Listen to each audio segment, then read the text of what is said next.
Yo, what's going on, y'all? This is Marcus Rosa, aka Mazuma TV, back at y'all with some more boxing talk, man. I hope everybody's having a blessed, beautiful, positive, productive night. I hope you had a great day overall, man. I figured I'd tap in with y'all real quick to continue speaking on what's going on in the boxing world. We're gonna be talking about Canelo Alvarez promising to bring back his slickness for the Terrence Crawford fight, and pretty much saying how he's gonna bring out, all his tools. Lamont Roach versus Pitbull Cruz. Looking like it's going to be official. Now, we're going to be talking about Teofimo Lopez and Shakur Stevenson possibly locking in the fight date this week. Shout out to everybody that's in the building thus far. If y'all could go ahead and hit the like button. Let's get the algorithm on the up so that people know that Mazuma TV is live. If you're new to the channel, please hit the like. Please hit the subscribe button. We on the road to 4K. We well into the 3,100 mark. About to hit that 3,200 mark in due time. Shout out to the nation and the mob for making this possible. I already see a few comments in the building, man. Shout out to the boy Forever Dedicated. Shout out to the boy Forever Dedicated. Calm Minded, what up? Simba Boxing. J Cash. Coffee Plant, what up? He said a new topic. Interesting. What you talking about, Coffee? J Cash, what up? What up? Shout out to the boy. He said, Forever Dedicated said, roll up this Charlie Kirk while listening to the best boxing channel. Salute Mazuma. God damn. Calm Minded. Charlie Kirk. Damn, that's something that y'all really interested in, huh? Yeah, I saw the video, man. That was brutal. That was brutal, man. I don't really know too much about dude, so I can't really speak on that. You feel what I'm saying? But yeah.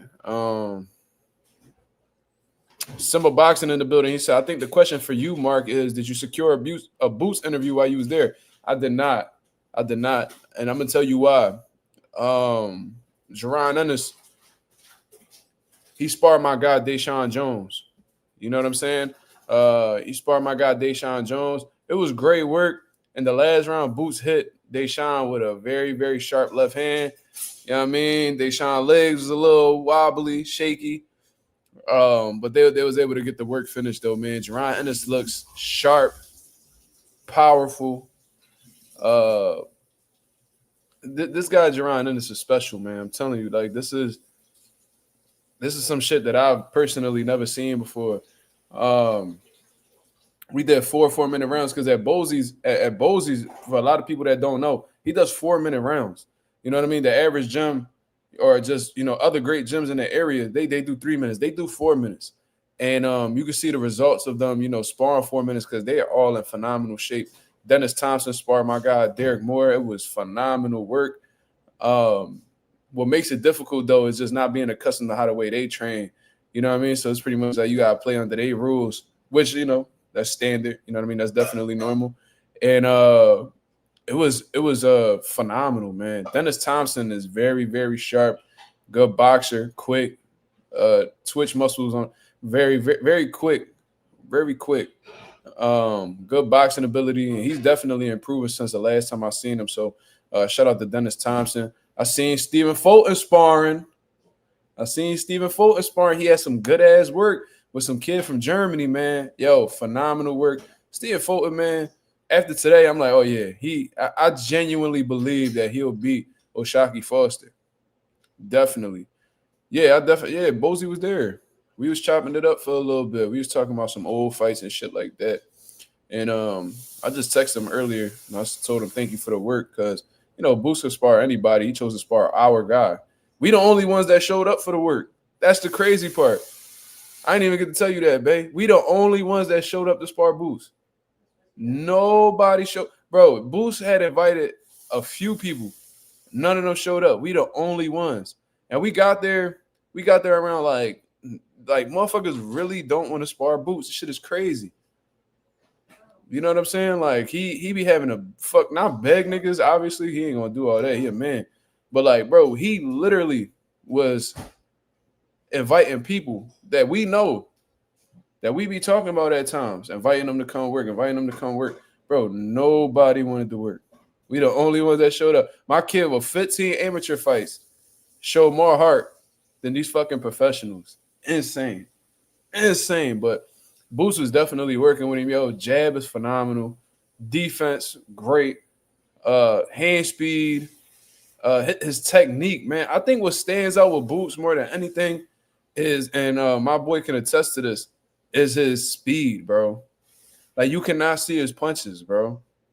It's insane. Like, absolutely insane. So shout out to Jaron Ennis. Very, very classy person, humble. Was giving my guy pointers, all types of stuff like that. Shout out to Dennis Thompson, quiet, humble kid, but works hard. Very, very cool person as well. Everybody over there is extremely respectful, especially Bozy, the OG, Farad, the brother. Shout out to YSM Sports Media for setting that up, Jamil. It was a great experience, man. I'm glad I went today. It was a good experience, and it let Derek know exactly what he needed to work. What we need to work on as a team, but what he needs to work on. You know, Deshaun, he got to say that he sparred how many amateurs y'all know get to say that they sparred a fucking world champion, like an active world champion. You know what I mean? So shout out to the Ennises, man. I love them guys, man. Seriously.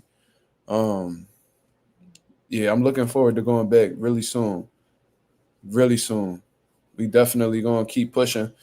We're gonna go right back over there with Derek. Probably fall back with Deshaun a little bit. You feel what I mean? Because at the end of the day, I don't think because Deshaun's an amateur, he could probably do like 3-4 rounds, you know, tops, considering that he's an amateur and they only do 3 rounds. I think Boots needs more like professional work. I don't know where he gonna get it from, but he gonna need like more professional work that they're accustomed to going longer rounds. You know what I mean? Like, Deshaun's not totally adjusted to that. He's not on that type schedule right now. But if they need him, I'll definitely bring him by. But Derek definitely gonna keep bringing him over there, especially if I want to turn him pro next summer. But anyways, shout out to everybody that's in the building. We 7 minutes in. We got 21 people. Thank you very much. Shout out to the boy Bad Boom Balloon, Bethanuel. Who else in the building? Southwest Dice. What up? Thank you, man. Yeah, bro. It's sad that Boots is like one of the best fighters in the world, right? He's accessible to just about anybody who wants to work with him. And like, as a fighter, you do want to work with those guys if you intend on getting better and learning and growing and developing. Like, but they don't even want to take them chances, bro. The sparring went well, Justin. They did 4 rounds. My guy Deshaun did 4 rounds. The last round, it was crazy because it was right at the beginning. It's like Boots caught him slipping. So Deshaun was doing real well. You know what I mean? Obviously, Boots is on a different level, so Boots was just working with him. Then in the beginning of the 4th round, he had Deshaun with a sharp left hand. Boom! But it was just so fucking like precise and quick, like boom, boom. And Deshaun didn't see it, so his legs buckled a little bit. You know what I'm saying? But it wasn't nothing too crazy. It was definitely a shot that, you know, rocked Deshaun.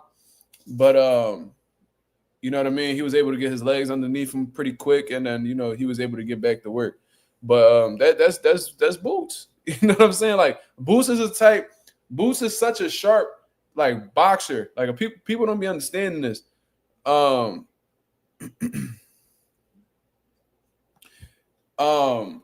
And I'm glad I was able to contribute to the beginning of, you know, Boots' training camp. You know what I mean? Beautiful thing. But Boots is so sharp that he's the type, like, Boots is a type dude that he'll hurt you by mistake. Like, that's a different type of sharp. When you just being yourself in there and you just throw some shit that you're not even thinking of putting like bad intentions on, and you still hurting motherfuckers. Like, that's a different type of dangerous. You a different type of dangerous, bro. Boots is that sharp, bro, where he could just be going through the motions and rock your shit. Like, it's different. It's different levels, man. I'm glad that I was able to bring him over there to give him that look. Because I ain't gonna lie, like, my guys, like my amateurs and shit, we be punching on most people, bro, throughout the city. You feel what I mean? Like, Boots like the final boss, though. You feel me? Like, no disrespect to none of the other amateurs in Philly. We got a lot of great, you know, work that we could get. And, you know, there are some fighters that's more experienced than my guys that could give them some good work that they can learn from. But, you know, for the most part, when guys come to our gym, they be getting packed, or they get schooled, punched on, whatever the case is. So it's good to, like, be on the opposite side where it's like, all right, you know what I mean? Like, we got something to learn. You feel me? Because we usually doing the ones we usually the ones that be teaching. So it's pretty cool to have that experience, man. I definitely want to do that more often. But Justin, I love this comment right here. Justin said, if you think about it, Mark, you're witnessing history and you're a part of it as well. Yeah, bro, I think that's what makes me excited more than anything because Boots is doing some phenomenal shit in boxing so far. You feel what I mean? How the way his career pans out, you know what I mean? I'm not a psychic, I can't call it, but I could really fall back one day. If Boots ends up becoming like this all-time great fighter or whatever the case is, I could fall back and be like, yo, I help this guy. You know what I'm saying? So it's dope, man. And he was very appreciative. Bozy was very appreciative. You know what I mean? Just really good people. I don't like, and then watching that, it kind of pissed me off.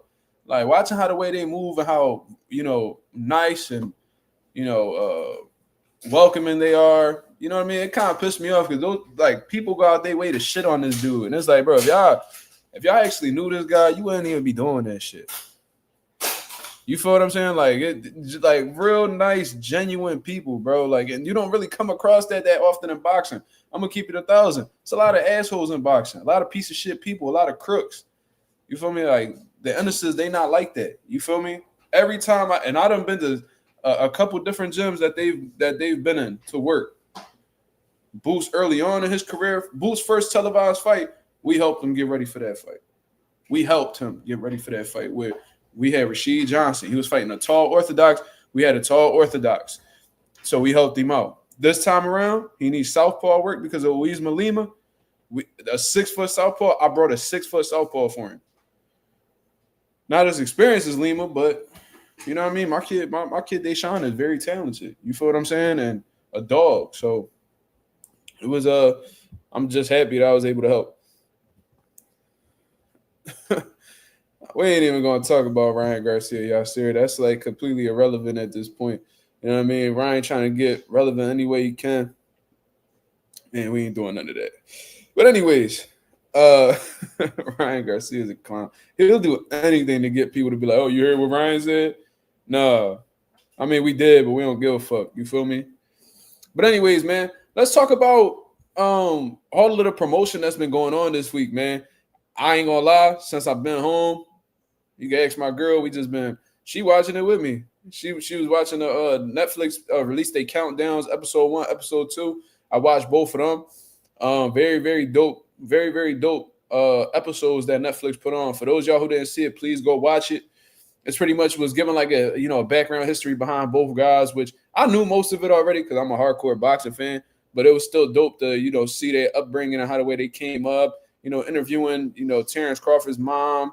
Interviewing Bomac, his first coach. I thought that since day one, Terrence Crawford was with Bomac. No, that wasn't even the case. He actually had a different coach. His name was like Mitch Minor or something like that. Shout out to him. And he was he did a little bit of a speaking on it. Then the gym that they came out of in Omaha, they interviewed the guy who owned that gym.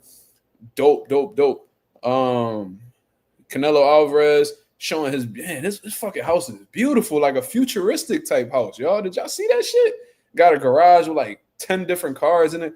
Man, Canelo living the life. That boy living like GTA, living like them motherfuckers on GTA in real life, bro.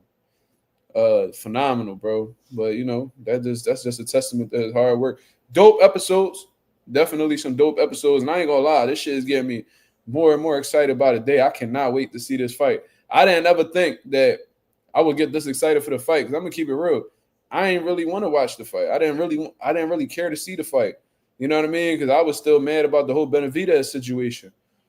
But the way that they've been able to build this up, and I think what's really exciting me is the unknowns. The questions behind the fight. You see what I mean? And there's so many people that split down the middle. It's like I don't really know what to believe. With all the boxing knowledge that I've attained throughout my life, I don't know what the fuck is going to happen with this fight, to the point where for like the first time ever, I'm predicting a draw. In terms of betting. My final prediction will be after the weigh-in. But yeah, bro, like I'm really stuck right now. But anyways, I also seen an interview with Dana White speaking on the whole situation. I seen Canelo do his interview with Max Kellerman, and that's what I was really going to talk about because in that interview with Max Kellerman was asking great questions. By the way, those are the people like Max Kellerman, the historians like Max Kellerman. They need to be the ones that's conducting these interviews, not these Mike Coppingers that be stuttering all over the place, and you know what I mean, these goofy ass niggas who ain't never boxed before. You know, Max Kellerman, the historian, one of the greatest boxing analysts, commentators, you know what I mean, whatever you want to call him, absolute legend in my opinion, was asking Canelo the right questions. You know what I'm saying? And he asked him like, yo, we've seen, and this is something that we've been saying on here for the longest, from 160 to 168, Canelo Alvarez is pretty much two totally different fighters. At 160, you could say that he put his combinations together better. He was more elusive in terms of upper body movement. You know, it just seemed like he was more energetic at the weight. At 168, you know what I mean? He'd been walking guys down with the high guard, you know, not really using upper body movement and loading up on big shots. And Canelo answered, which I thought was a possible answer. He came out and he just said it. He was like, you know, the only reason why I don't do it is because I don't need to do it. You see what I'm saying? Hold on, let me answer this question real quick. Baboon Balloon says, can anyone confirm if Crawford's shoulder is injured for real? I haven't done too much research because I've been busy. I just seen sources, but I don't know. Terrence Crawford was pretty much saying, yeah, man, both my shoulders injured, but like in a sarcastic way.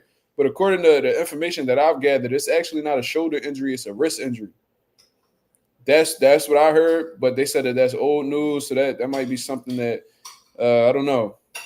I don't really know what to make of that. But like I said, no fighter comes in the fight 100%. I highly doubt that it'll play a factor in the fight. That's just my personal opinion. I think that'll be taken care of. And plus, since they're in Vegas, cortisone shots, niggas will be fine. For those of y'all who don't know what cortisone shots is, it's pretty much wherever you got pain, they'll shoot a needle in that particular area, and you won't feel any pain throughout the fight. You know, Mayweather historically got cortisone shots in his hands before he fought, and that's how he was able to, you know, carry out his career a few more years. Anyways, what I was saying was Canelo Alvarez was saying the only reason why he's not with like the upper body movement and really showing all of that at 168 is because he don't need to. The guys are slower. That's legal in Vegas, correct? He says that the guys are slower at 168, so he didn't really need to do all the moving and stuff like that because these guys are bigger, they're slower, and he can see the punches coming. So he don't really got to worry about, completely getting out of the way and avoiding all these big shots. And they're not throwing as many punches. And that sounds pretty logical to me because I was either leaning towards that direction or just believing that Canelo Alvarez is just getting his age is catching up to him. It was either one of the two, in my opinion. So the fact that Canelo Alvarez said that, there could be some truth to it. You know what I'm saying? Canelo is making it very apparent as well that he thinks highly of Terrence Crawford. Despite the criticism that he's had about his resume, he thinks highly of Terrence Crawford, and he understands that. I think what's really driving Canelo is that he don't want to be known as that guy who lost to somebody who moved up 2 to 3 weight classes to fighting. I think that's very, very heavy on his mind, and I think that's what made him train accordingly for this fight. I think that's why he's working on his punch volume, his combinations, his overall boxing, his slipping and rolling and stuff like that, because I think that he wants to have all his tools ready to put himself in the best possible position to win. You feel what I mean? So a great interview between him and Max Kellerman. He said that he's bringing that back.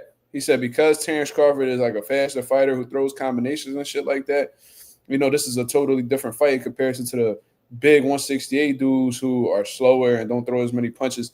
He's letting it be known that I got to tap back into the old Canelo in order to, be successful. And I'm happy. Well, I'm not going to say I'm happy because I'm not rooting for him, but it's good to know that Canelo Alvarez has this mentality because it lets me know that he's not underestimating Terrence Crawford. You know what I mean? And man, this is going to be a spectacular fight. If we get to see, and I don't know how much, like I said, he may very well be on the decline.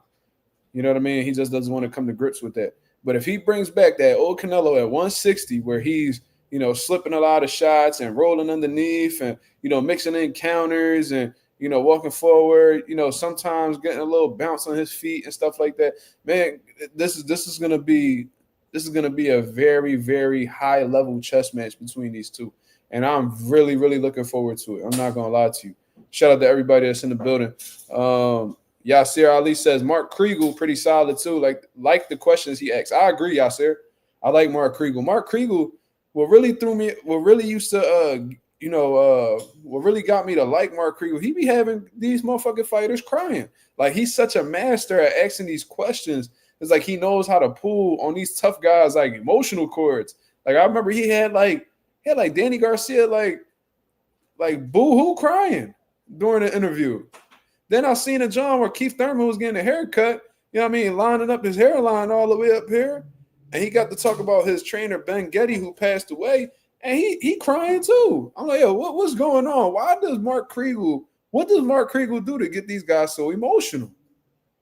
So, and it's really just, I think he really makes it his business to, get to know these fighters and understand where they came from. And a lot of these dudes come from painful backgrounds, man. You know what I mean? Like, Danny Garcia didn't have it easy. I'm sure Keith Thurman losing his trainer was a tough situation for him too. And he just finds a way to bring the emotion out of them. So, yeah, Mark Kriegel is definitely great at asking questions. I agree. Go 787 says Canelo by KO. Damn. Who else said that? Somebody else said that too. Baboon Balloon says Canelo late stoppage. Damn, so y'all really picking Bud. Y'all thinking Bud gonna get knocked out. That's intriguing. Canelo ain't get a knockout in a long time. Y'all think he gonna turn back the clock and get it against Bud? Y'all don't think Bud got the IQ to, survive for 12 rounds? Yo, Silks Bando, you crazy, man. What Silks Bando say? He said, Mark, Clarissa Shields and Shakur will be crying after the fight. Sheesh. Damn. You saying Pat Pooh's going to have to console Clarissa after the fight? That's crazy work.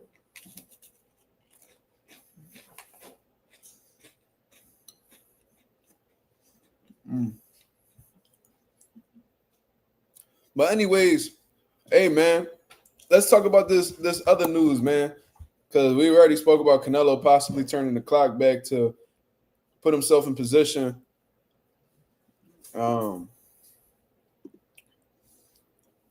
win against Crawford.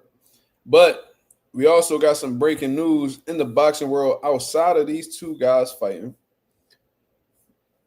Let me actually pull it up for the people to see.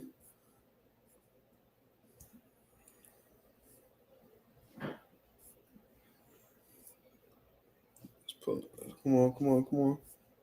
There's a lot of stuff being posted on Ring Magazine right now. So let's all right. So this is according to Mike Coppinger, you know what I mean, who currently works with Ring Magazine. I believe he used to work at ESPN and stuff like that. Let's share the screen for the people to see. And this is Mike Coppinger's report right here, man. So let's put the full screen right here and hear what the hell this man got to say. First one is, Max, I'm hearing that in December we have a done deal for Isaac Pitbull Cruz against Lamont Roach. Okay. That's going to be Lamont Roach jumping up in his third weight class in as many fights. That's going to be at 140. And look, these are two guys that gave Gervonta Davis all he could handle. No. Pitbull gave Gervonta all he could handle. Lamont Roach beat Gervonta Davis. Lamont Roach has a win. I don't care what the record says. He knocked him down. He didn't get credit. Tank went to the corner. He didn't get a point deduction. Yep. The commission reviewed it. They messed that up. Lamont Roach won that fight. But, okay, those are the Tank Davis kind of bracket right there. Absolutely. And I think the winner, you have to think, would get a shot at Gervonta Davis next year if he's done, gallivanting with this circus that we have coming up. Yeah. But That's true. What do you think? What do you think about that fight? I mean, that fight is horrible. Jake Paul versus Gervonta. No. I mean the actual fight. Oh, the actual fight. That's an interesting matchup, I think. Pitbull, Lamont Roach? No, I mean, it's a good matchup. I would give my personal opinion what I think. I think Isaac Cruz could beat Lamont Roach. Why? I think Lamont Roach had the perfect style for Gervonta Davis. I just don't think Lamont Roach is that good of a fighter. He's had one good performance against Gervonta, but to me, you put him in there, any of these other guys, I don't think he's going to have that good of a performance. People were expecting him to get beat up by Gervonta. That's why people give him so much credit. But he didn't, and I don't think Gervonta was at his best. Do you think he won the fight? Do you think Lamont Roach won the fight? I do believe that. Lamont won that fight, but I'm going with Roach. I think he wins. Pitbull's good. He's a dog, but I'm not a big believer in him. I went to that fight when he fought Ryu, and he outboxed him, outclassed him. Shut the fuck up. I don't want to hear what the hell LaShawn McCoy got to say about boxing. God damn, I'm sorry, y'all. It just bothered me when there's so many credible people, bro. This is the same problem I had with Steven Jackson, bro.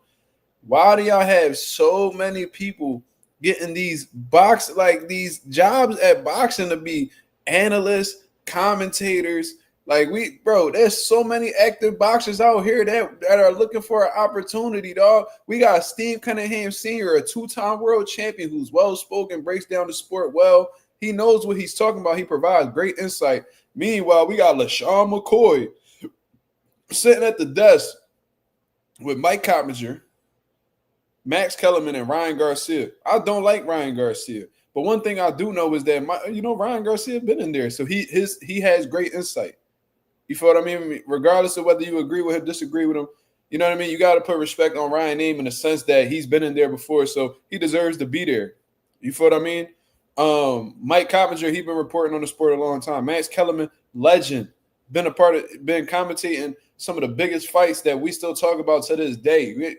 LaShawn McCoy stick out like a motherfucking sore thumb, and he should be because he do not belong there. He don't belong there.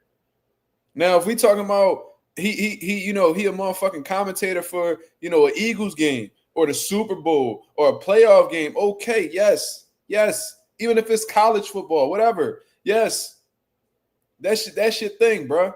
This ain't your thing. You don't know what you talking about, brother. You don't. I don't give a fuck how big of a boxing fan you is, bro. You don't come from our world. So with that being known, why is he given an opportunity when there's so many other people that's commentating boxing right now? I mean, boxers, like well-spoken boxers. It ain't like the punch drunk dog. No, we talk about well-spoken boxers who know the game inside and out and can provide great conversation and add conversation to a boxing show, a boxing broadcast. Like I said, Steve Cunningham Sr., I talk to this man on a regular basis. He comes to the gym all the time. He knows the game. He knows the game. He been looking for a commentary job forever. He can't get one, but LaShawn McCoy, who I don't got nothing personal against. He put on for the city. I'm from Philadelphia. He played for the Eagles. LaShawn McCoy used to have my crib. He used to have the crib going crazy whenever he got out there and he performed. Talented player, talented running back. But come on, dog. Come on, dog. Like, seriously. Solo Taino said, probably just to have all perspectives. Most of the fans watching it don't know boxing either. Just draws in more eyes. I don't feel like it needs to be I don't think all perspectives need to be there.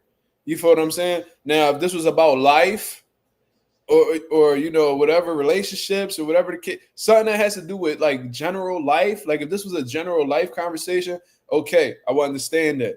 But we talking about boxing.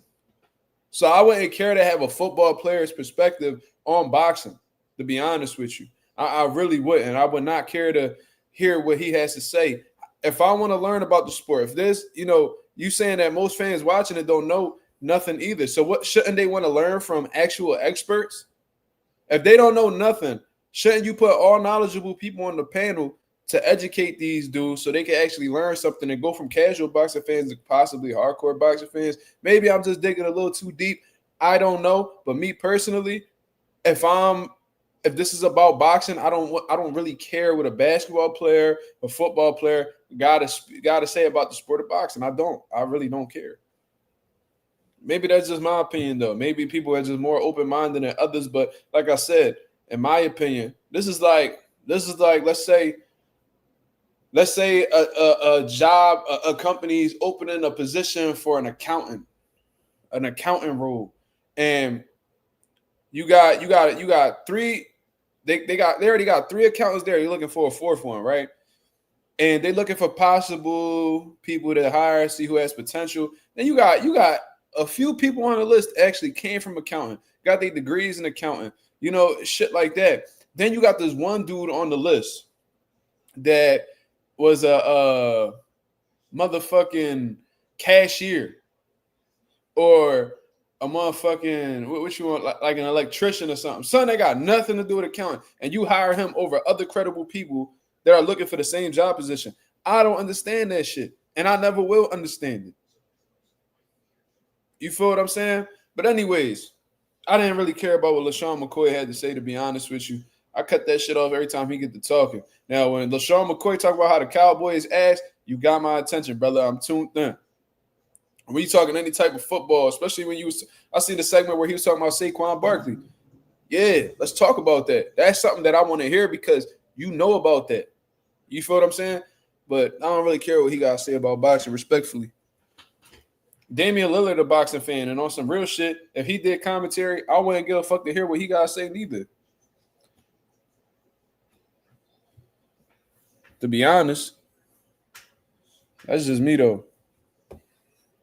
I want to hear what actual boxers or like long-time journalists got to say about it. Reporters, people who actually made a name for themselves in boxing, not somebody who come from a different sport and all of a sudden looking for a check so they go over to boxing because they look at it as easy money or whatever. Nah, none of that. Even Snoop Dogg knows more than McCoy. I don't even want to hear Snoop Dogg. He need to go talk about rap or some shit. Go talk about Death Row.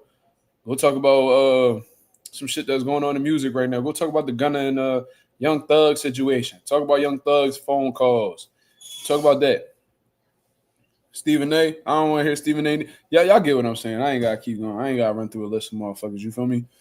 But anyways, the whole main thing with that video is Lamont Roach, Pitbull, Cruz look like it's going to be solidified for December at 140 pounds. One thing I'm going to say, man, Lamont Roach a motherfucking dog. He a motherfucking dog, man. 3 fights, you fighting in 3 totally different weight classes. This dude just looking for absolute smoke. You know what I mean? You win a world title at 130, and at this point, I think Lamont just need to vacate that belt. You know what I mean? I'm gonna just keep it 1,000. He just need to go ahead and vacate that belt and let these motherfuckers fight for it.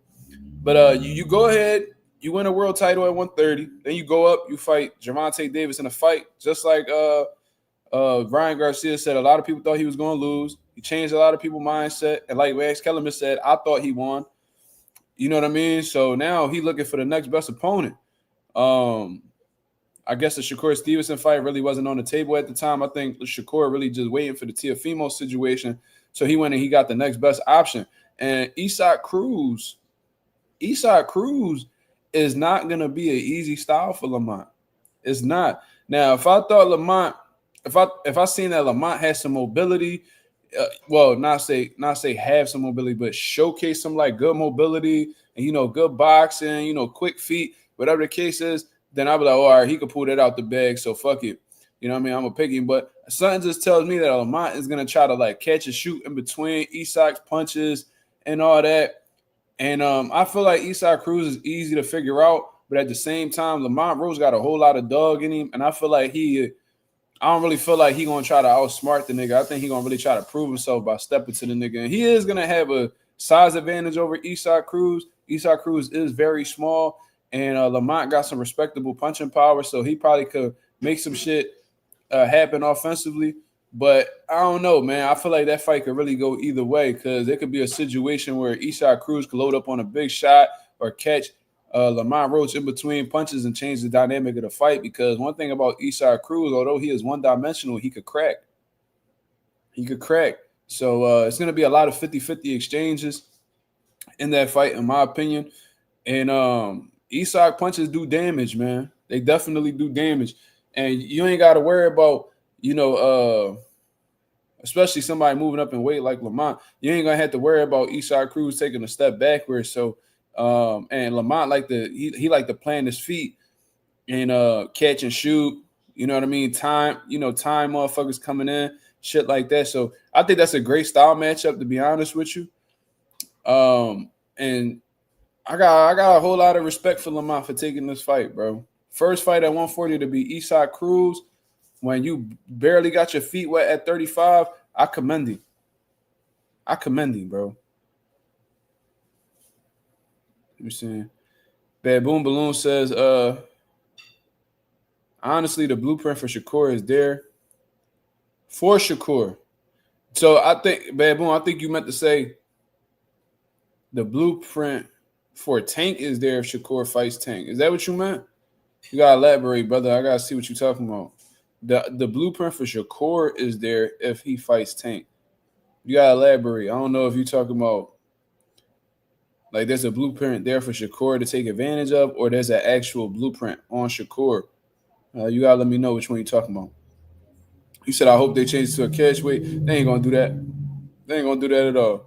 That's for a WBC interim belt. I think it's gonna be the WBC interim title. So I highly doubt that it's gonna be negotiated a catch weight or anything like that. You know what I mean? I think it's gonna be at 140. I think it's gonna be at 140. If Lamont were to beat Isaac Cruz and he get that, and I hope he does get that WBC interim belt, and that could put him in position of what? Possibly fight Matias?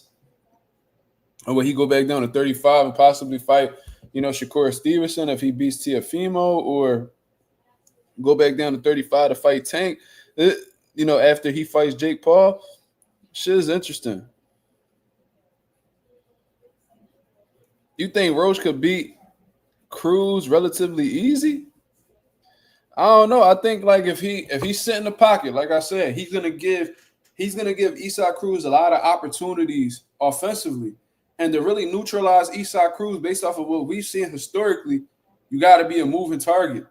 You see what I'm saying? Like there's a whole blueprint out here on Isaac Cruz. Now, if Lamont Roach is able to create another blueprint on how to defeat Isaac Cruz, that'll be impressive. I never really seen Lamont Roach be like real mobile though. If y'all got some fights for me to see where like Lamont is really using his feet and moving around, is really outboxing guys. Point me in the right direction. So, because I could be wrong, but based off of the fights that I've seen him historically, especially when he's in front of big punchers, he likes to stand in the pocket with them. And usually, when people sit in the pocket with Isaac Cruz, it gets to a point where Isaac Cruz is landing, whether it's to the body, it's to the head. Like I feel like Lamont can possibly beat Isaac Cruz, but that standing and trading with him shit plays in Isaac Cruz's favor. It gives him a higher chance of defeating Lamont Roach. You feel what I'm saying? So I don't think it's going to be relatively easy. I just don't see that shit. You feel what I'm saying? It all depends on Lamont's approach. If he sits there and try to go toe for toe, blow for blow with him, it's not going to be easy. That's like Tank could have. If it was that easy, Tank would have took that approach. You think he wanted to pick up his feet and move around? Rayo likes to sit and bang. You think he wanted to move around and get away from? No, he didn't want to do that, but he had to do it because he knew that was the best. That was the easiest way to defeat Cruz. Now, like I said, can Lamont provide a different type? Can he provide a different type? Can he show us a completely different way to deconstruct and expose Isaac Cruz? Yeah. But at the same time, I don't know. I just feel like I think Lamont's style is gonna make it a little tough for him to go back and forth with him. You feel what I'm saying? You said Roach versus Alvarado. All right, let me take a look at that right now. Let me see if they got like a little highlight they can put together real quick to give you what I think. Roach versus Alvarado. There's nothing really complex about. There's nothing really complex about Isaac as one-dimensional as can be. Let me see.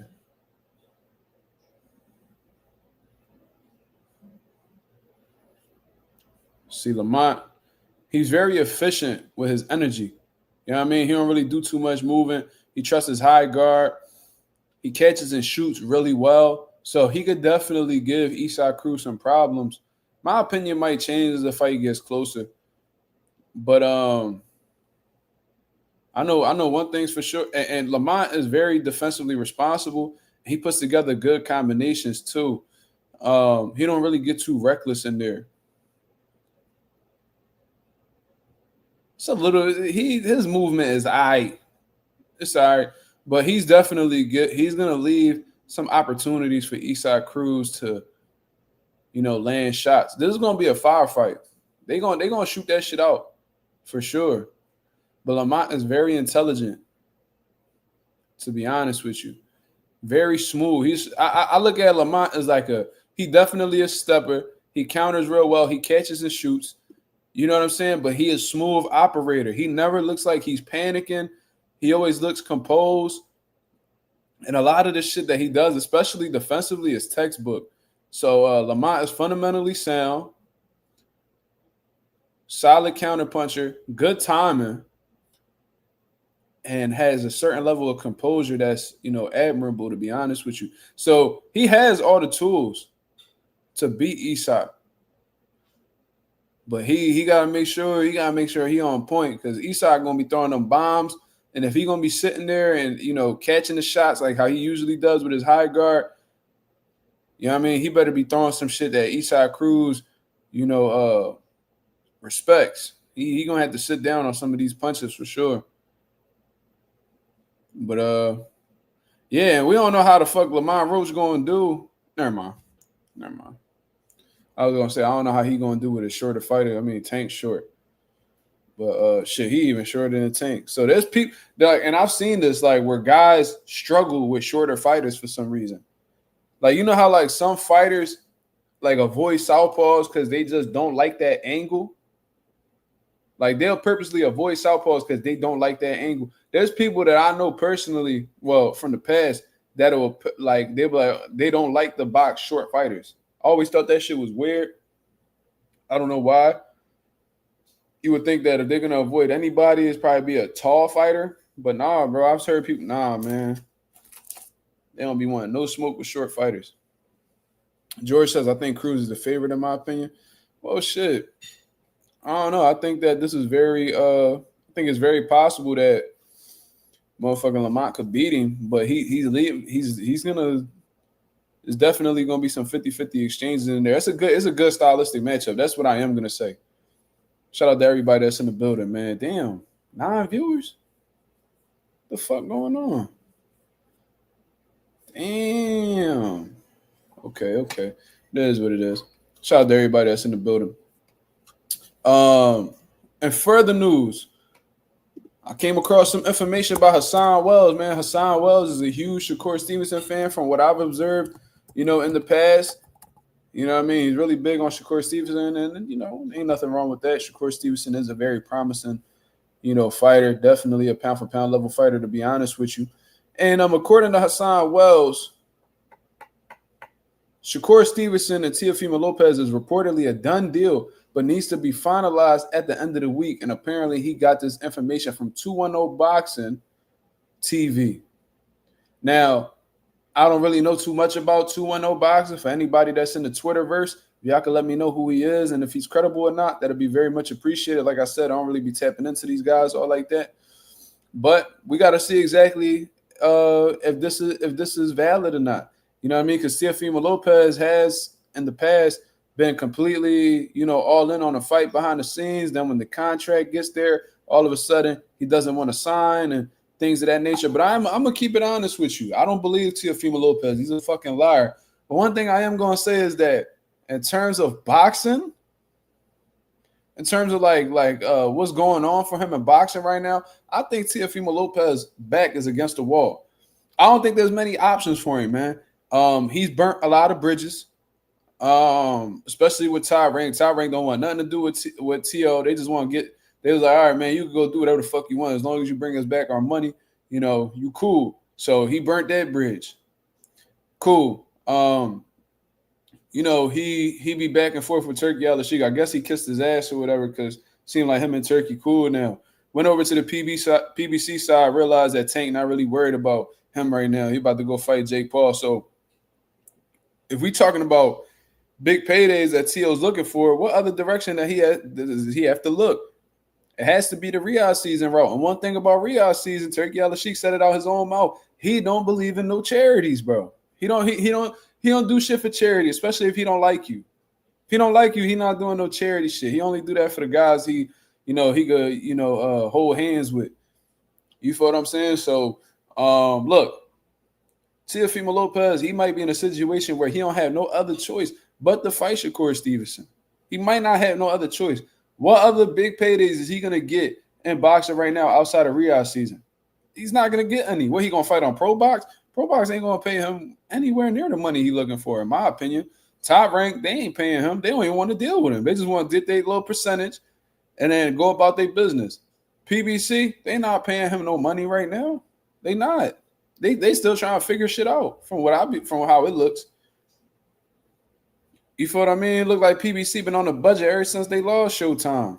So, man, listen, I'm not saying I believe Tio, not at all. But at the same time, if that fight were to be finalized by the end of this week, I wouldn't be surprised at all. And if that fight actually does happen, that's a huge fight for Shakur Stevenson because Shakur Stevenson, out of all of his peers, it seemed like he's the one who hasn't really gotten that big fight. You feel what I'm saying? Look at Devin Haney. He's had big fights. Brian Garcia, Vasil Lomachenko. You know, he's had those big fights. You know, Tio fought Loma, fought Cambosis, you know, fought Josh Taylor. Like, they had the meaningful fights. Tank done had the Ryan Garcia fights. You feel what I'm saying? Like, all his peers were able to give big fights except him. He hasn't really – like, he's gotten solid guys, but he hasn't got that signature win yet.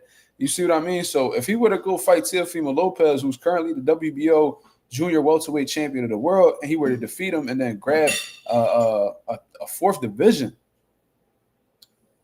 Shakur Stevenson's name is going to definitely – I mean, he's already known in the boxing world. Obviously, he's one of the most talked about guys, but his stock is definitely going to go even higher because outside of George Kambosos, nobody has ever defeated Teofimo Lopez.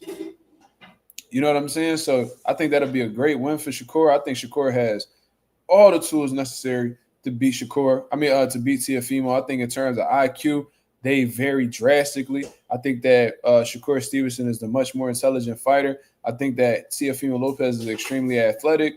You know, he's quick. He got fast hands, good combination punching, good cardio. He lives the lifestyle. Give him that. But Shakur gives you that along with defensive genius, punch accuracy, good counter-punching ability, great lateral movement, which, you know, Teofimo Lopez has struggled with in previous fights. I just think that stylistically, based off of what I've seen and put together, I think that Shakur Stevenson is a stylistic nightmare for somebody like Teofimo Lopez. To see who look at what Teofimo struggles with. And it's not like Teofimo Lopez got the most devastating punching power at 140. He stopped one person, and that wasn't even anybody notable. You feel what I mean? So I think that Shakur will come into this fight completely confident. I think that you're not going to see much moving from Shakur Stevenson either. I think it's going to be a chess match, and I think that Shakur will be outsmarting Teofimo Lopez. And I think once Teofimo Lopez gets frustrated in there with Shakur Stevenson, that's when he's going to start making the mistakes and really start getting lit up. I mean, I can see it being competitive in the beginning, you know, all that good stuff. But once Shakur starts, you know, understanding where Tio's coming from and he starts making these adjustments and, you know, start making him miss all crazy and just running him into shots, Tio is going to lose sight because, like I said, he loses focus very easy. He gets frustrated very easily. I can see him losing his cool, losing sight of the game plan, losing sight of his composure, and then just doing what he usually do when he gets frustrated, leaping into shots, loading up on shots, you know what I mean? You know, big telegraph punches that could be seen from a mile away. And the people with average defense are seeing the shots from a mile away. You already know Shakur Stevenson going to see them bitches from 5 miles away. So I just think he all wrong for Shakur, for Tio, to be honest with you. I really see Shakur, you know, outclassing Tio, and then in them later rounds really punching on Tio because once he gets frustrated and he starts loading up on these big shots, he going to fall right into Shakur Stevenson's style and, you know, start to get beat up, man. Definitely start to get beat up. Like, I could genuinely see that. So if Teofimo Lopez takes the fight, I'll be impressed.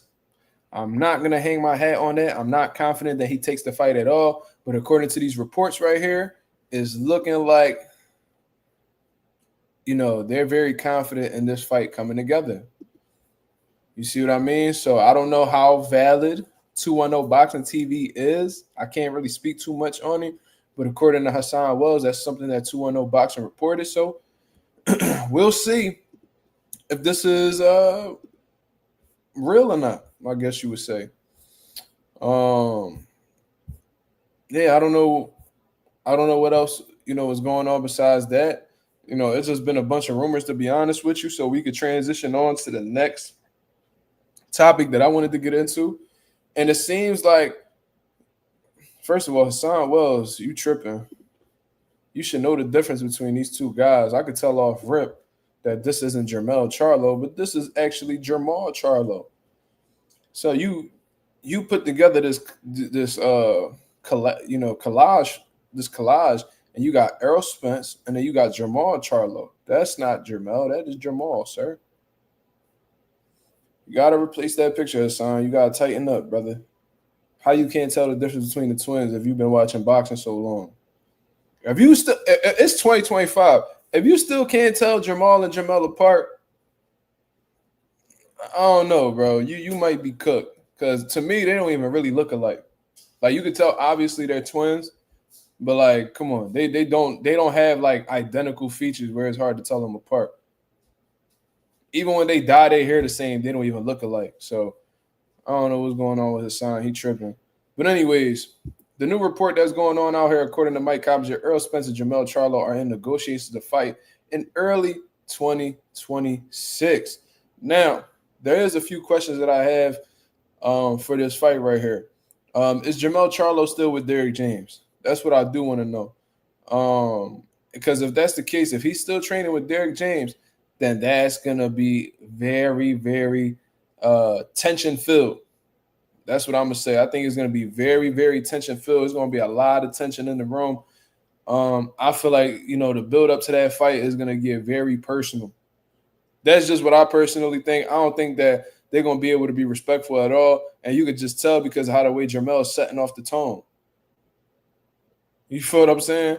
Like, he not I feel like he already setting off the tone with the lion, eating the shark and stuff like that. So, listen, man, I think that shit gonna get real personal.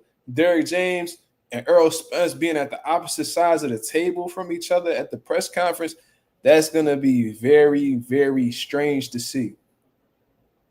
Because Derrick James been helping Errol Spence since the amateurs and helped build him up to a unified champion at welterweight with significant wins under his resume. Made millions of dollars together.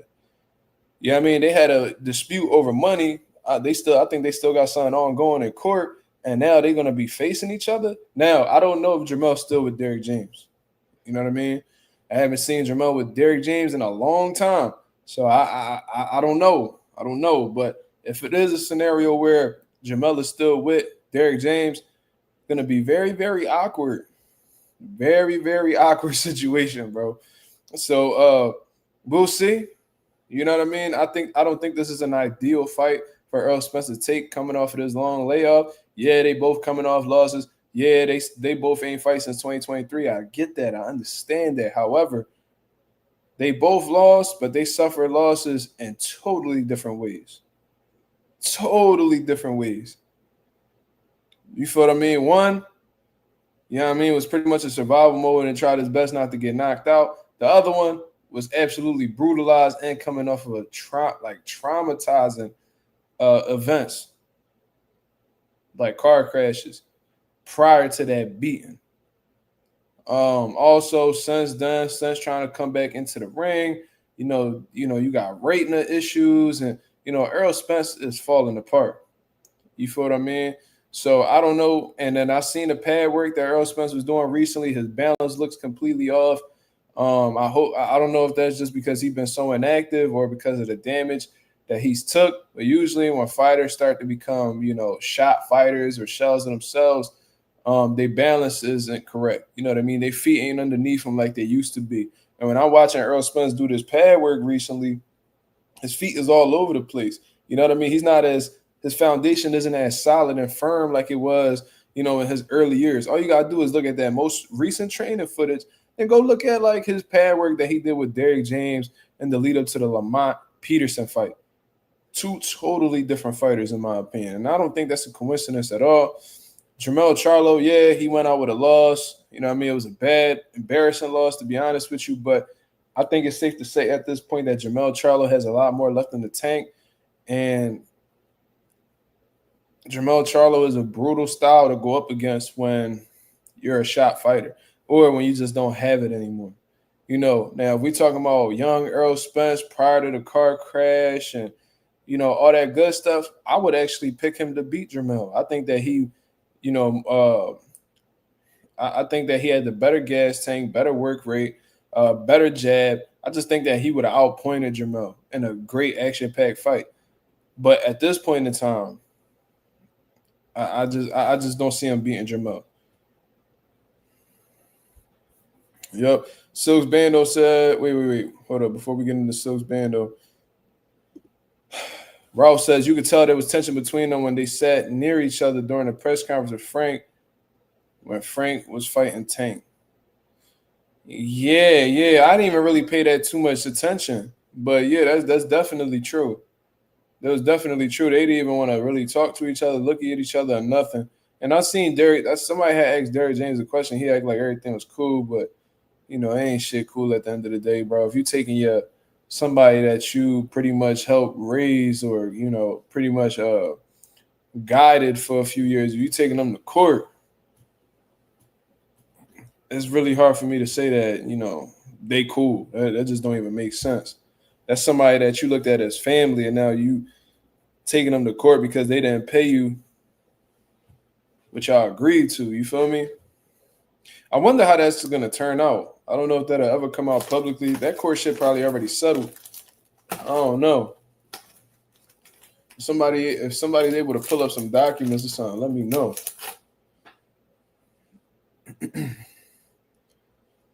Silks Bando said, Mark, remember they said if Earl won versus Bud, then he would have fought Canelo right after. Yeah, that was their intentions all along. That's what PBC wanted to do. They was trying to get and you see like Tim Tszyu had that game plan too. Remember he had that T-shirt where he was like, yeah, I'm gonna fight. I'm gonna beat this person. I'm gonna beat this person. Then I'm gonna beat Jermell Charlo. Then I think like the last one on the list was like Canelo. It's like, huh? Everybody was shooting for that opportunity at Canelo. They wouldn't mind going up 2 weight classes to secure a life-changing payday. Shit. No, Derek James is suing Errol Spence.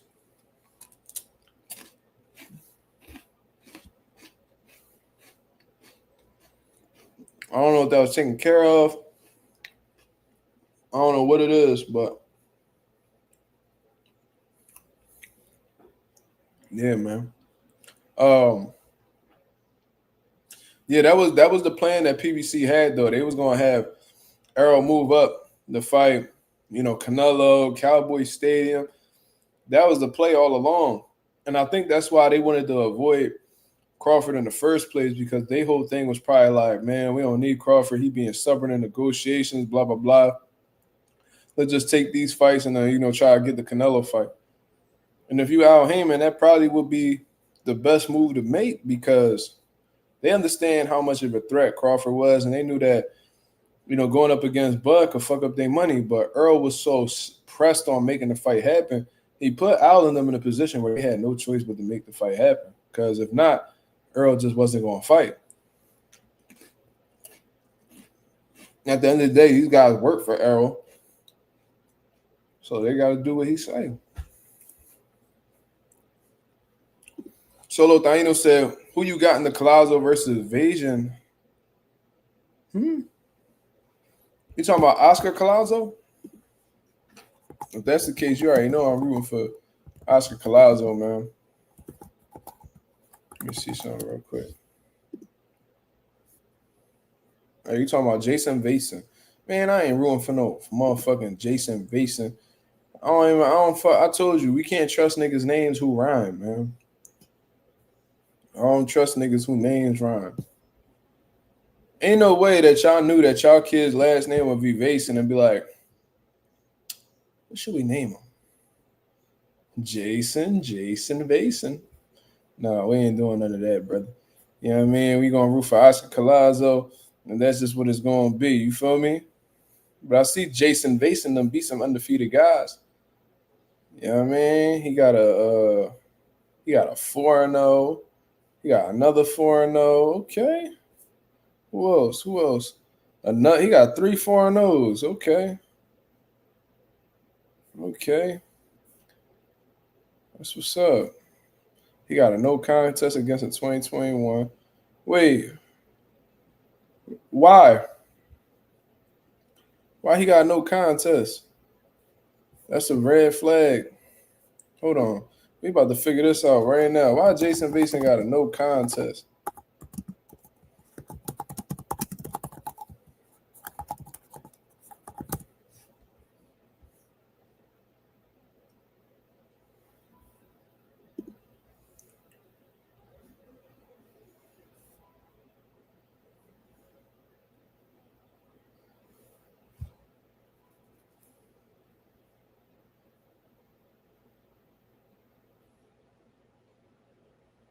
Okay, so initially he actually beat Vason by majority decision,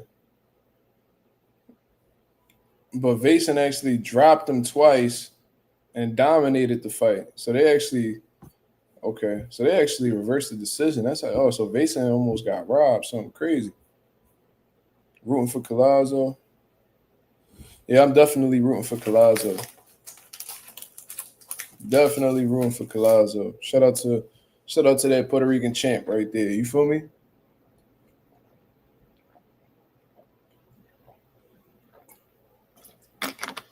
But anyways, man, let's get into some open boxing topics. We are an hour in. If you appreciate this, please hit the likes, y'all. Like I said, man, we on a mission right now. I'm trying to get the 4K by the end of the year. If we capable of doing so, I would be very, very appreciative of that. He said he should be on the pound for pound list. Yeah, man. Unfortunately, I said it don't really. I feel like them lower weight classes, they get very overlooked, man. I don't know if it's because there's not that many U.S. fighters that could fight at 105, 108, 112 pounds, so they don't really pay it any attention. I don't know, but I really feel like there should be more of a spotlight on these smaller division guys because they always have exciting fights. These small dudes, they punch in bunches. It's always exciting. Always exciting. And Chocolatito was starting to bring recognition to the small division. But his reign at the top didn't really last that long. You feel what I mean? But slowly but surely people will recognize, like, people paying attention to like Bam Rodriguez and stuff. So it's possible for these smaller guys to be on the pound for pound list, but you got to do some extraordinary shit. Berlanga been real quiet lately. Yeah, man. I seen he was on vacation with Richardson Hitchens, and they was having a good old time. I don't know. Probably was having a little bit too much fun, to be honest, but probably just enjoying his money, man.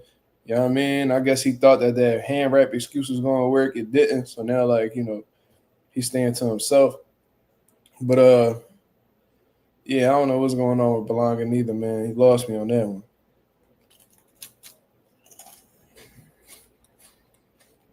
Don't know what's going on with Berlanga.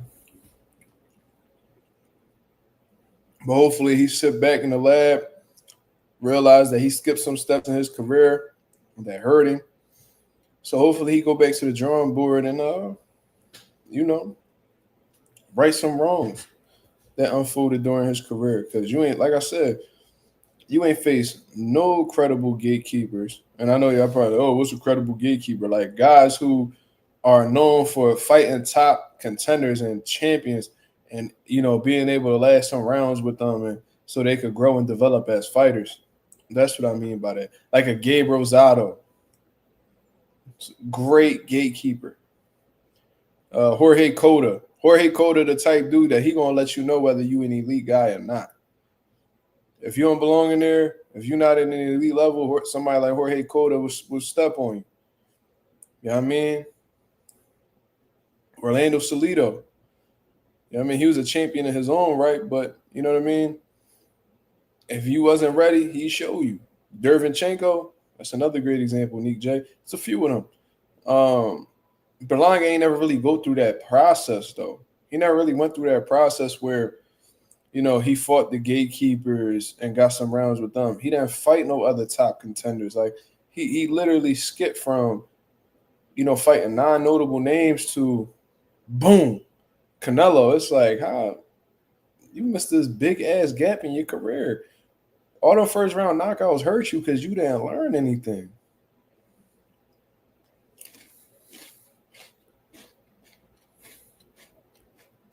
You said Cambosis at this point? What you mean?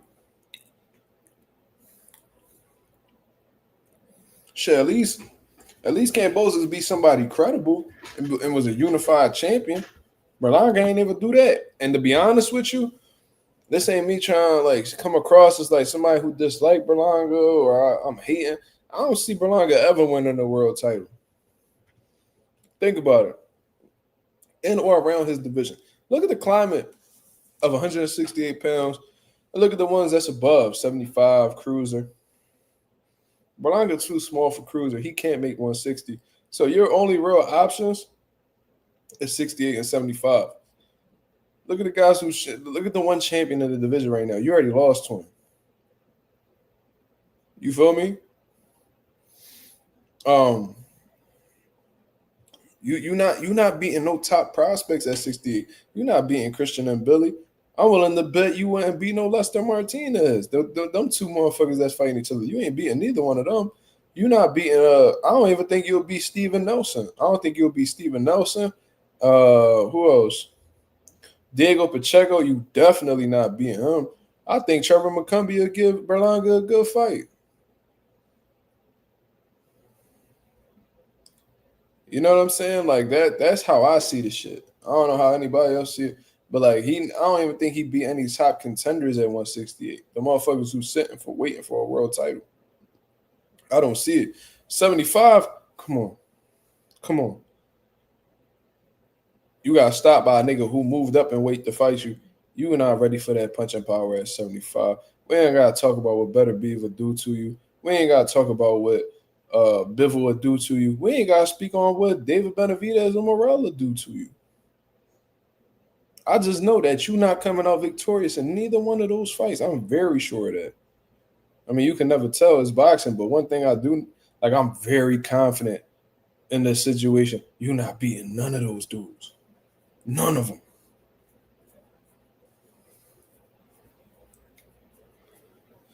Nick J, what up? She said, McCumbee is a good matchup. I want to see him in Plant. He better hope that Caleb Plant gas out, because if he don't, he getting fried too. And he fuck around, get hit with some sneaky shit from Caleb Plant, because Caleb Plant, he ain't no pillow puncher at all. I just feel like he don't sit down on his punches all the time. He just be trying to be fluid and, boxing, just trying to stay light on his feet and shit like that. When Caleb Plant sets his punches up, when he really sits down, he can do some damage. And Berlanga don't got the best chin.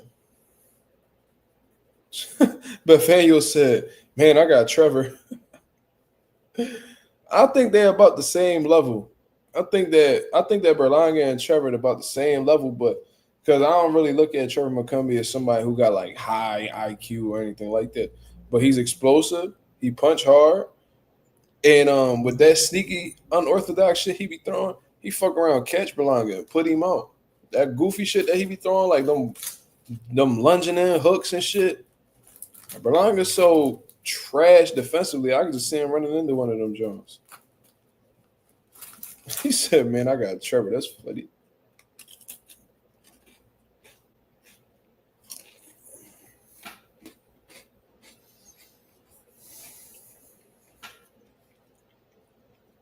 This nigga said Egdar. Yeah, you spelled Edgar wrong. This nigga said Edgar versus Sergey Derevyanchenko. I mean, Sergey is a bit older now, and plus he was never a true 168. But shit, a younger Sergey, like the one who fought like Jamal Charlo or even the Triple G one, he beat Edgar too. Resendiz is a good fight. Anonymous, you try and get Berlanga packed. What's wrong with you?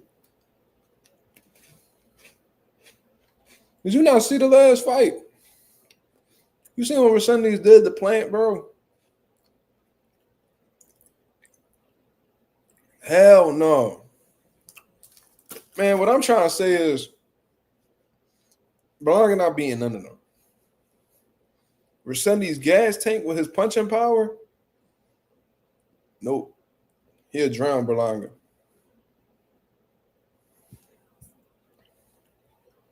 You say you got Berlanga over at Jonabek?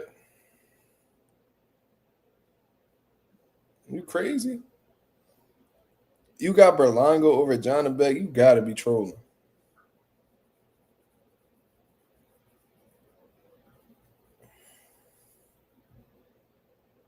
He said, what about Edgar Berlanga versus Jose Benavidez Jr.? Really? You gonna make him move up another weight class when he started at 140?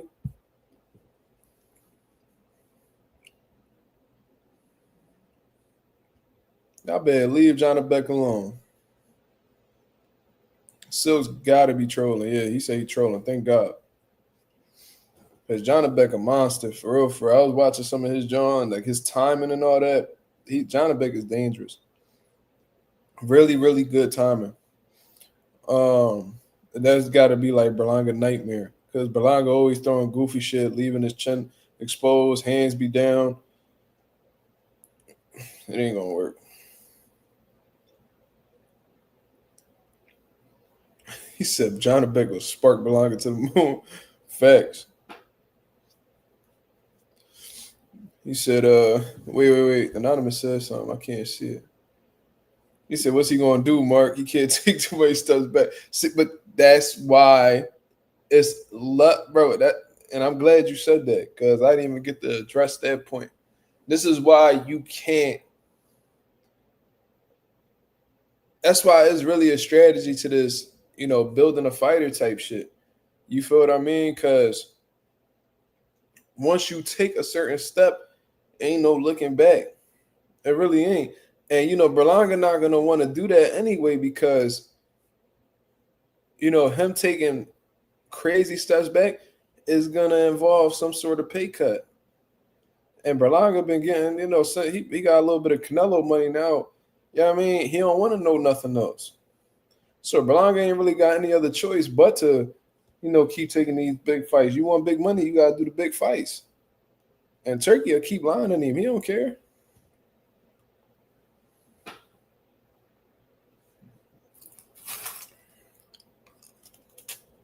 Mm-hmm.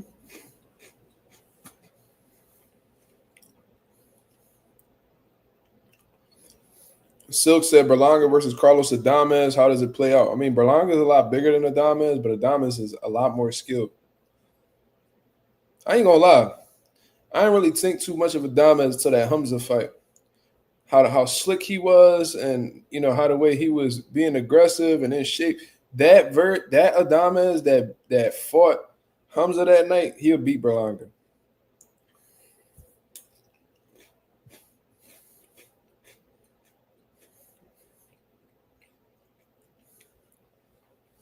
Blaze Pound for Pound TV, he said we got a real fight on our hands. What fight you referring to, brother? We spoke on a few of them. Let me know.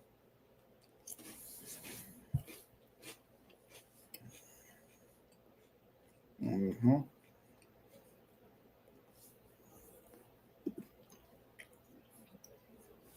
Anonymous said, facts, all the money at this world-class level, you either adapt or be humble. Well, we know Berlanga ain't going to be humble. We know that for a fact. Blaze said Canelo versus Crawford. Okay, well, Blaze, you got to let me know what you think, though. Who you got? Who you got, man?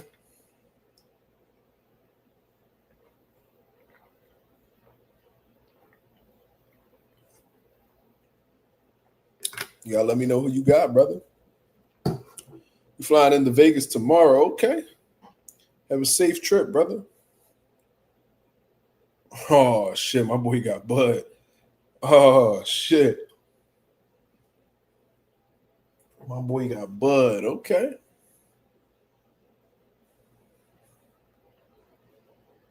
Mm-hmm. Gotta be careful how the way you move these fighters, man. A small miscalculation can ruin a whole career. That's shit like when you try and defuse a bomb. You know what I mean? And you got the red wire, you got the other different color wires, but you know what I mean? If you cut the wrong John, if you cut the wrong color, that shit'll blow up in your face. You know what I mean? That's how this matchmaking shit is with when you building a fighter. Every move gotta be calculated. And that's why I respect Top Rank so much from that aspect, because they got that match and fighter shit down to a science. And if you ever see a mismatch in a fight with the fighter they were once building, you better believe that shit was intentional. If a fighter's a true headache you know what I mean, giving Top Rank a hard time, they'll line him. I seen it happen. Where like, oh man, this he's a nutcase. Like we can't deal with him. Blah blah. You know what I mean? We ain't gonna make our money back with him. Or, you know, they might be on bad terms with that fighter because that fighter looking to walk out the door or whatever. They'll do whatever they can to try to fuck that fighter over, whether it's with a tough fight they know they can't win, or they'll try to tarnish their reputation. Jared Anderson, well, from what I understood, Nick J, Bob Arum spoke on that situation. He said, yo, I didn't want the Bacoli fight. But Jared Anderson was so obsessed with, you know, the money that we had no other choice but to let him take it. So I can see why you say Jared Anderson, but according to Bob, him and Jared was cool. It's just that Jared wanted to he didn't really want to listen to Top Rank's advice. And you know, they seen things totally different. They wanted to build Jared Anderson into a world champion. Jared Anderson don't give a fuck about being world champion. He just want the money. Those ain't my words. Those are his. Say he don't love boxing. When Roy Jones was trying to motivate him, he started crying. Oh, man, you got to do this. Man, it's just so much pressure. I said, oh, yeah, Jared ain't going to make it. I said, oh, he ain't got it. He not there. He not there up here.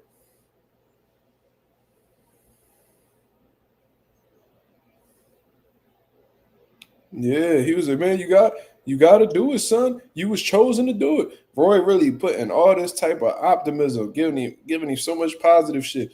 And Jared just like, just so much pressure. I'm only 23. I was like, oh, yeah, this nigga's cooked. He not there. If I ever said, it ain't nothing wrong with crying. You feel what I'm saying? Niggas cry all the time. You feel me? If that's how you need to let go of your pain or your stress, go ahead and do it, because I'd rather see you cry and get rid of it and relieve your stress rather than holding it in and, you know what I mean, letting things escalate out of control. There's nothing wrong with crying. But when you so overwhelmed by the sport of boxing,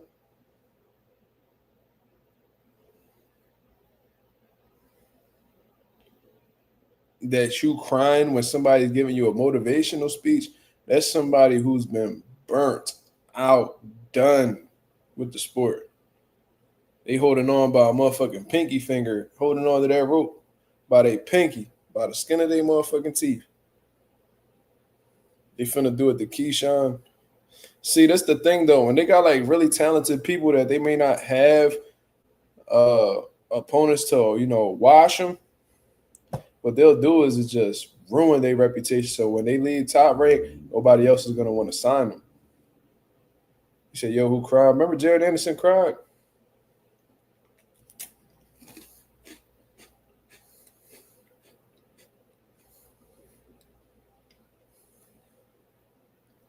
He really cried. Like he was Roy gave this man game that a lot of fighters would have loved to have heard.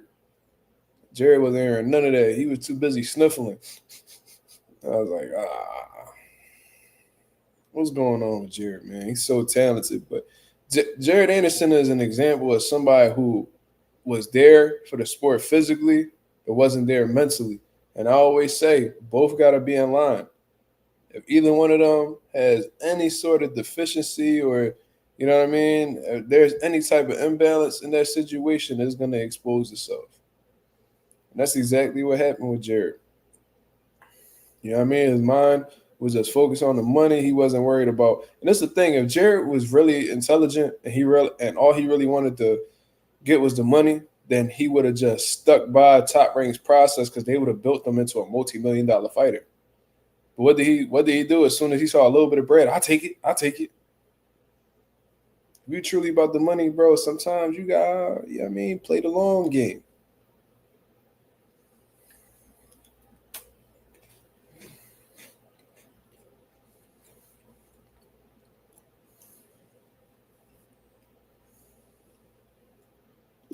Rouse said Top ain't gonna do great PR for Keyshawn when he come back. They're gonna film a documentary and Keyshawn gonna talk about mental health during it. Yeah, that's literally the only route you could take to try to rebuild some of the fan base you lost. When he come back, their whole objective is to try to convince his former fans to be his fans again. So they're gonna victimize Keyshawn, talk about some type of disorder he probably struggled with, bipolar disorder or something, and how he got the time that he needed to heal from the situation, and he did therapy and he's healed now, and unless Keyshawn do some Chris Tucker shit, he just turn himself. You know what I mean? Turn himself into a full-blown Christian, or, he gets saved. This motherfucker get baptized in like a pool or something. That would probably be the only way. Probably be the only way that they could. He's going to have to do a rebrand. He's going to have to do a rebrand because his stock down the drain right now. I just wasn't me that night. I just couldn't control myself, but I finally got the help I needed, and I'm a changed man. And you please be my fan again. That's what they're gonna try to do.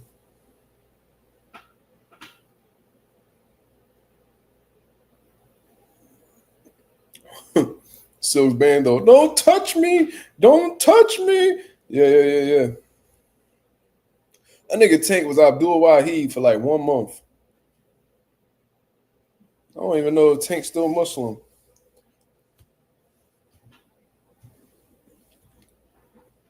Is Tank still Muslim, or he just motherfucker gave up or something? Somebody need to tap in and figure that out.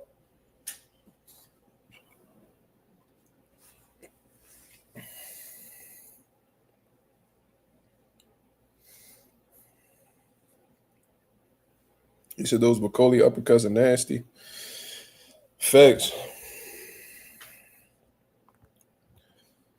I was really about to be all in with Bacoley too. Like, I was really rocking with Bacoley. I was gonna pick him over everybody. And he gonna go ahead and do that nut shit. Start being all about the money. He fat as shit with a motherfucking Gucci, 100% Gucci outfit on. This nigga got a Gucci hat on, Gucci shirt, Gucci jeans, Gucci drawers, Gucci socks, Gucci sneakers. You know what I mean? This motherfucker start getting to the money. Start buying all these businesses. Bacoley, I was doing research on Bacoley. You know that he got his own club in the Congo. Martin Bacoley got his own lounge, right? Like a bar / club, like a lounge. He got that. He has a clinic. He has his own security company. I think they like armed security. He got his own armed security in the Congo. He got like a clinic for children, which is dope. The nigga opened his own mall that's still under construction. Like, Bacoley got so many different businesses going on. This shit is ridiculous. So I think he get into this money and he like, man, fuck this shit. He probably the man in the Congo, bro. You know how much that money probably is? That money he get from Turkey, you know how much he probably stretched that motherfucker in the Congo?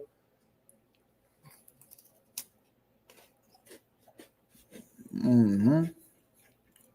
That's what Maidana did. Maidana got them 2 fights from Floyd. Dipped. Probably still living like a king out there in Argentina.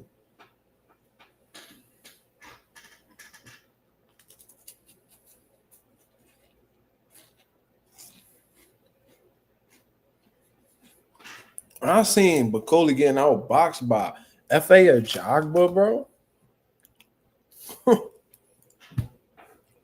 That nigga had F.A. looking like Erislandy Lara, prime Erislandy Lara. Coley fat as shit, can't cut off the ring. Because after he got sparked by Joseph Parker, we gave him the benefit of the doubt. Like, you know what I mean? All right. I mean, you came on 1 day notice type shit, try to say the card.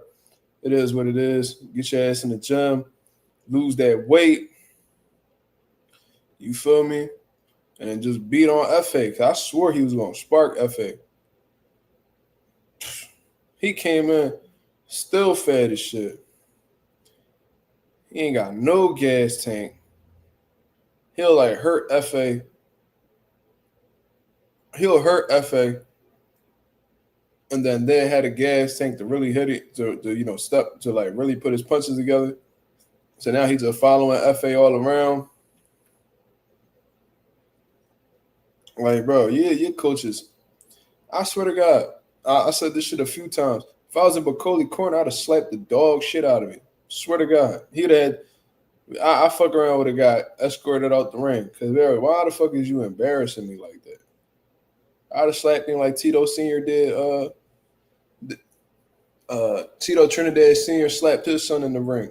Whenever Tito would get dropped, go look at him in the corner after. His dad be like, man, wake that shit up. Man, wake up, nigga. We got something to do. I slap the dog shit out Bacoli. Like, man, wake your fat ass up. Worry about these hoes in the Congo. Let's get this motherfucking win. Ain't no reason why FA ain't get stopped in that joint.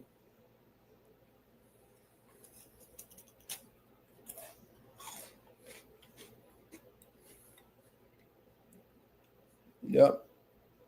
They called it a draw. So we got to figure out what Bacoli doing next.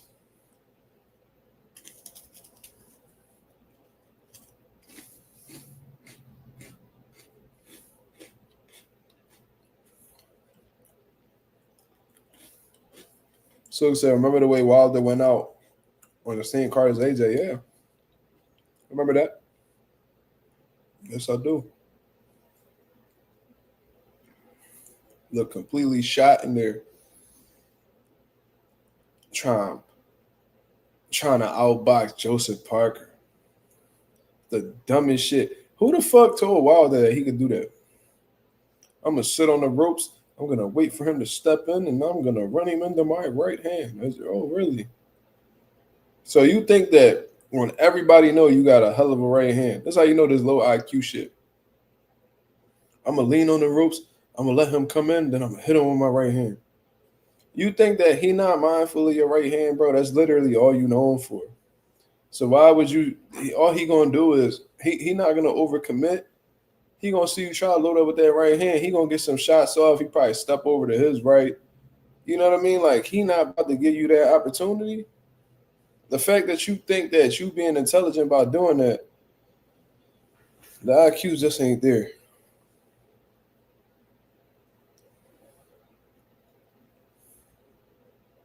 FA about to rematch Sanchez.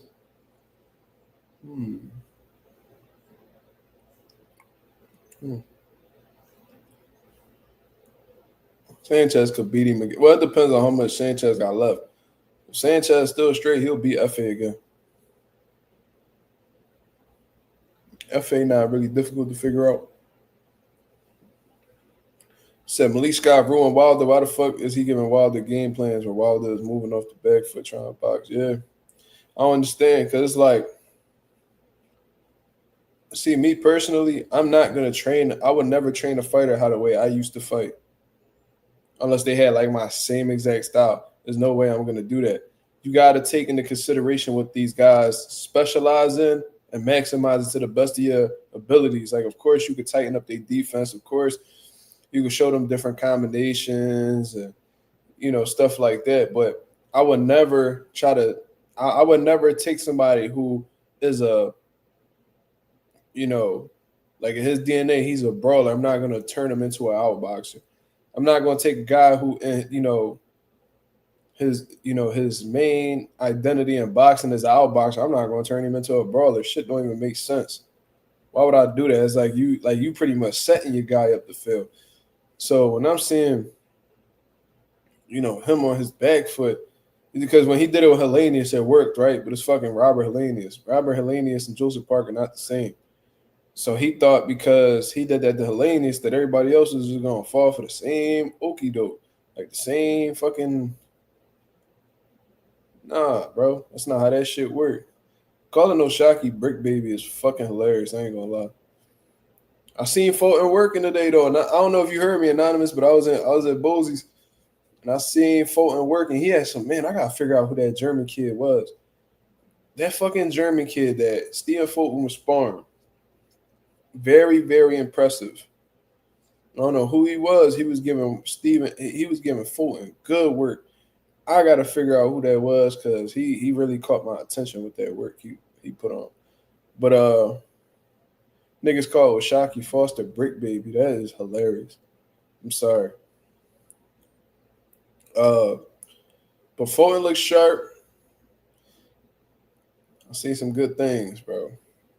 And he's still early in camp. Fulton look a little heavy, though. Fulton look a little heavy in that ring. So, yeah, man. We going to come back when Fulton's a little bit lighter. You feel what I mean? When he hit like the 30s, I guess. Like the high 30s or something. We're going to come back and we're going to have Derek work with him. Yeah, in your way fights. MJ, I think, on Sunday. You know, the time zones is different.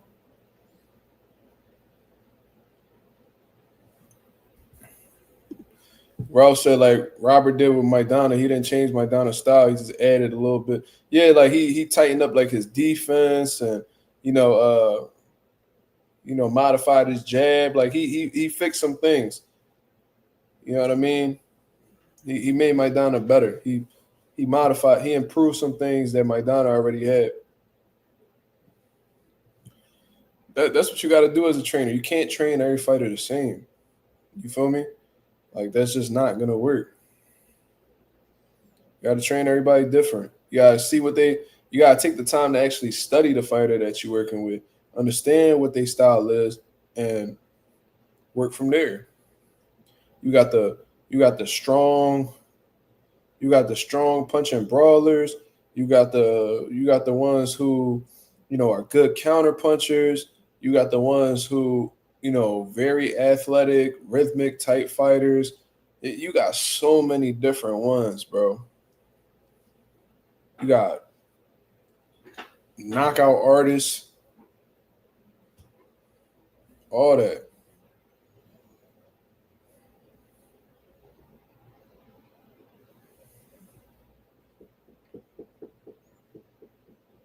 Then you got like defensive. You got the defensive fighters, like the defensive specialists.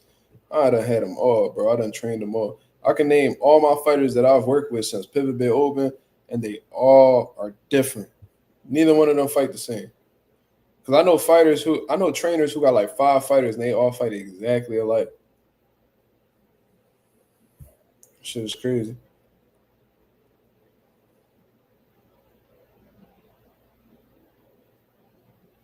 Yeah.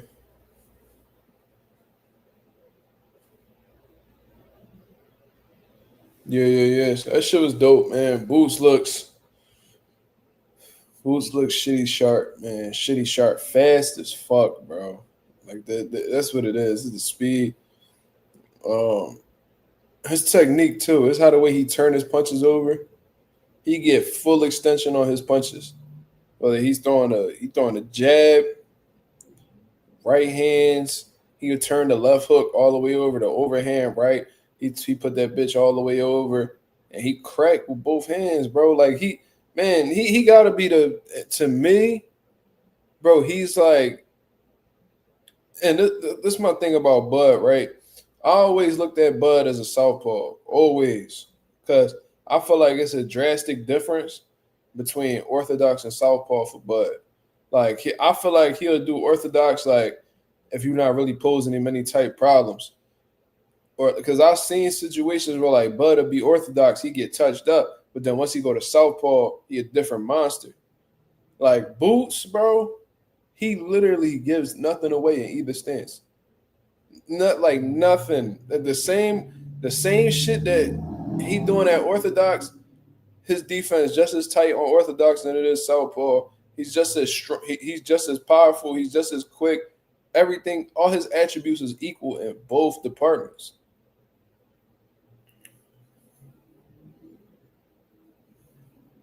And they was like, "Oh, what stance is he coming out to against Arrow?" I'm like, bro, ain't no way he gonna be orthodox for Arrow. He coming out southpaw. That's exactly what he did. I feel like, in my opinion, I always felt like Bud was a way better southpaw than an orthodox.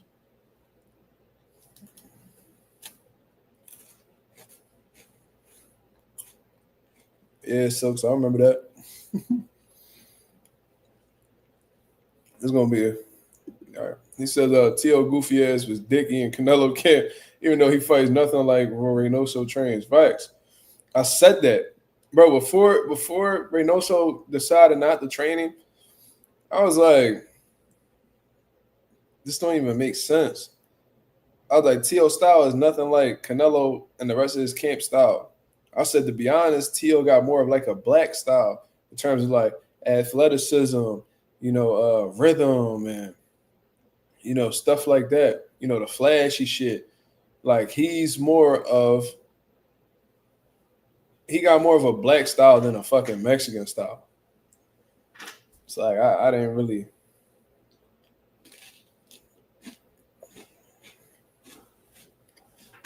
I didn't really understand why he chose to make that move, but T.O. always been on Canelo's sack.